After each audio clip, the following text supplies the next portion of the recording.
जगन्नाथ रथ यात्रा को लेकर सुप्रीम कोर्ट के फैसले के बाद 23 जून को कुछ सावधानियों के साथ रथ यात्रा की अनुमति दे दी गई है।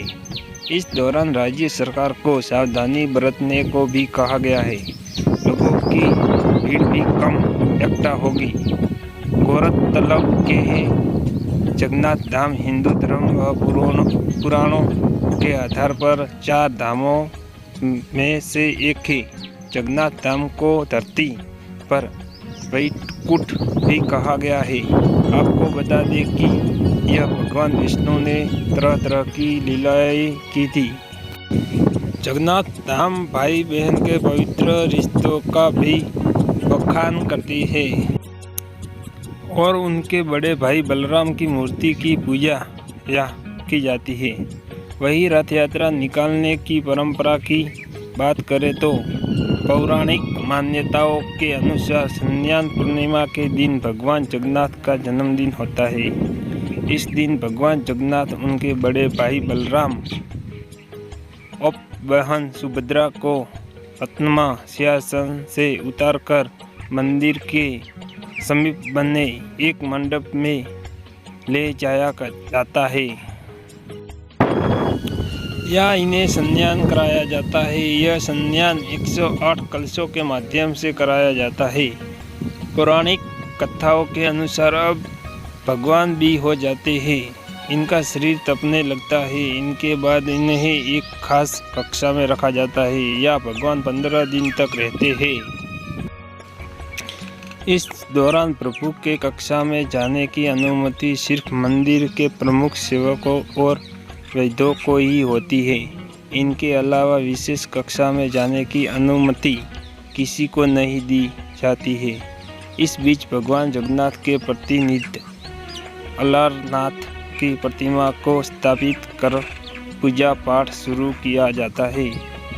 15 दिन विशेष कक्ष में भगवान समय बिताकर जब भगवान कक्ष से बाहर निकलते हैं तो वे लोग को दर्शन देते हैं। इसे नव यौवन नेत्र उत्सव कहा जाता है।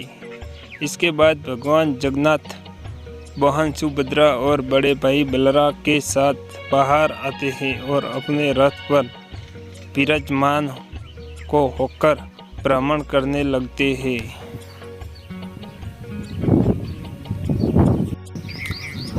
भगवान जगन्नाथ उनके बड़े भाई बलराम और बहन सुभद्रा के रथ को कोई भी भक्तगण खींच सकता है। इसका नमूना आपको हर साल रथ यात्रा में देखने को मिल सकता है, क्योंकि हर साल भगवान के रथ को खींचने के लिए भक्तों में होड़ लगी रहती है। सभी इस रथ को खींचकर पुण्य का भागी बनना चाहते हैं। कहते हैं कि भगवान के रथ को खींचने से लोगों को जीवन काल के चक्र से मुक्ति मिल जाती है। अगर हिंदू धर्म की बात करें तो भगवान के लिए सभी एक समान हैं। इसलिए रथ यात्रा में किसी धर्म जाति विशेष जैसी चीज़ों को स्थान नहीं दिया जाता है। बल्कि इस साल सुप्रीम कोर्ट ने रथ यात्रा निकालने को लेकर एक मुस्लिम शख्स ने गुहार लगाई थी। इस मंदिर की स्थापना मालवा के राजा इंद्रयुम्न ने कराया था। इनके पिता का नाम भारत और माता का नाम सुमिति था। पौराणिक कथाओं के अनुसार राजा को एक बार सपने में भगवान जगन्नाथ के दर्शन हुए थे। सपने में भगवान ने राजा से अपनी एक मूर्ति को नीलाचल पर्वत की गुफा में ढूंढने और मूर्ति को एक मंदिर बनाकर स्थापित करने को कहा।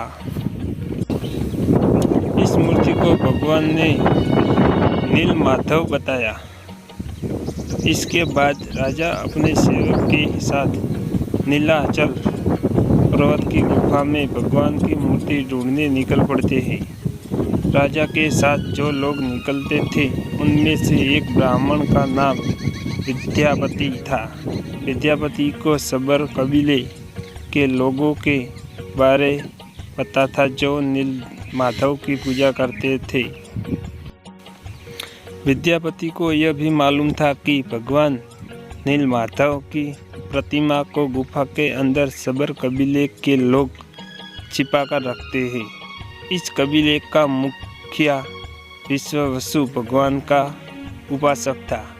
हालांकि भगवान की मूर्ति पाने के लिए मुखिया का आदेश सर्वोपरि था और मुखिया भगवान का उपासक वही किसी भी हाल में भगवान की मूर्ति देने को तैयार न होता। इस कारण विद्यापति ने चालाकी से मुखिया की बेटी से विवाह कर लिया।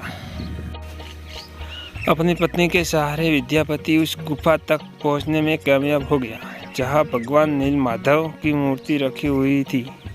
विद्यापति ने नीलमाधव की मूर्ति को चुरा लिया और राजा को सौंप दिया। कहते हैं कि विश्ववसु अपने भगवान की मूर्ति के चोरी होने से काफ़ी दुख हुआ। इस कारण भगवान को भी काफ़ी दुख हुआ कि उनका उपासक दुखी है। इस कारण नीलमाधव वापस गुफा में लौट गए और राजा इंद्रद्युम्न से वादा किया कि वह एक दिन इनके पास जरूर लौटेंगे, लेकिन राजा उनके लिए एक मंदिर बनवा दे। इसके बाद राजा ने मंदिर बनवाकर भगवान से विराजमान होने के लिए कहा, लेकिन तभी भगवान ने कहा कि द्वारका से तैरकर पूरी तरफ से आ रहे बड़े से पेड़ के टुकड़े को लेकर आओ, इसमें तुम मेरी मूर्ति बनाओ। राजा व उनके लोग फौरन पेड़ के टुकड़े को तलाश में निकल पड़े। लकड़ी का टुकड़ा उन्हें मिल गया, लेकिन वह उठाकर लाने में अक्षम रहे। तभी राजा को कबीले का मुखिया विश्ववसु याद आ गया। राजा ने विश्ववसु की सहायता ली। विश्ववसु लकड़ी को उठाकर मंदिर तक ले आए और फिर भगवान की मूर्ति बनाई गई।